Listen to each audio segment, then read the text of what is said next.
بسم الله الرحمن الرحیم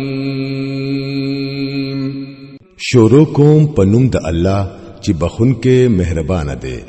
لإيلاف قريش إيلافهم رحلة الشتاء والصيف فليعبدوا رب هذا البيت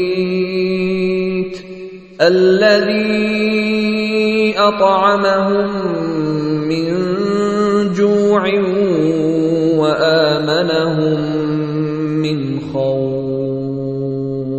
د دې وجنا چې قریش عادت شو یعنی د جمی او د وړي د سفر سره عادت شو نو دوی لپاره دي چې د دې کور د رب عبادت وکړي چې دوی د لوګي نه بچ کړل او روزي ورلور کړه او د یری نه بچ کړل او امن ورکړو.